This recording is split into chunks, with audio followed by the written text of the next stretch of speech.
पुरी कुमार उत्सव समिति पक्षर 58तम कुमार उत्सव आसंता 8 तारिख रु 10 तारिख पर्यंत पुरी मुक्ताकाश रंगमंच ठारे अनुष्ठित हेबो। 3 दिन धरी अनुष्ठित हेबाकु थिबा एही उत्सव रे ओडिशार विभिन्न स्थानरू अनेक सांस्कृतिक अनुष्ठान संबलपुरी लोकनृत्य और संगीत परिवेषण करिवे। तेबे कार्यक्रम रे अंतिम संध्या रे प्रख्यात कंठशिल्पी ईरा महांती और तांको टीम संगीत परिवेषण करिवे। समस्त कार्य को पुरीवासी उपभोग करने निमंते अनुष्ठान साधारण संपादक स्वाधीन कुमार पंडा आयोजित सांबादिक सम्मेलन माध्यम जणाइछन्ति। एथिसहित चलित वर्ष श्रीक्षेत्र कुमार भावे सेंट जाभियर्स हाईस्कूल लग्नलोगी त्रिपाठी एवं डीएवी पब्लिक स्कूल अरशिखा रथं को श्रीक्षेत्र कुमारी भावे सम्मानित कराजिवो। सांबादिक सम्मेलन में कार्यकारी सभापति राजेश मिश्र, चक्रधर महापात्र, अमरेन्द्र पाइकराय, अनुष्ठान साधारण संपादक स्वाधीन कुमार पंडा प्रमुख उपस्थित थे।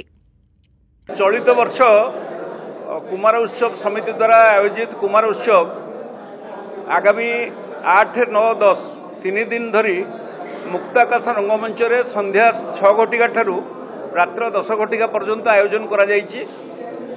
58 वर्ष रे कुमार उत्सव पहुंचला एवं प्रत्येक वर्ष परी ए वर्ष मध्य आमे रुचिकर कार्यक्रम समस्त रखिछु एवं जो कार्यक्रम समस्त देखिला बळी समस्त को आकृष्ट कला बळी एवं समस्त को आनंदित कला बळी कार्यक्रम कुमार उत्सव समिति तरफ आयोजन करा जायछि। विशेष भाव में आमर परंपरा एवं आमर संस्कृतिर ओडिसी नृत्य, महारी नृत्य, गोटीपुओ नृत्य एवं संबलपुरी नृत्य ए समस्त नृत्य आयोजन करा जायछि। सुदूर बलांगीर संबलपुरी नृत्य आम पाखु आसुचंती। ता सहित आमर मालखम एवं आमर पाइक आखेड़ार कार्यक्रम मध्य आमे रखिछु। समस्त विषय रे आलोकपात करछंती। जो 8, 9, 10 तारिख 3 दिन धरी जो कार्यक्रम अनुष्ठित होगा जाउछि से विषय से संपूर्ण भाव में आपन कहछंती। मु केवल गोटे सूचना देबाक चाहूँगी ता भितर जे आमरी कुमार उत्सव समिति जो सभ्य मान द्वारा एक सुंदर नाटक परिवेषण होगा जाउछि। जे नाटकर नाम होछि कला पहाड़।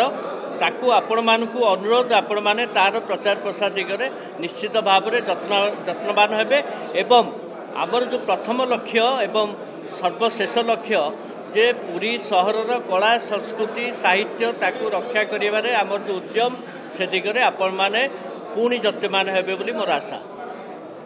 पुरीरो रविनारायण जेनांको सह निराकार महानगर रिपोर्ट तीर्थक्षेत्र लाइव।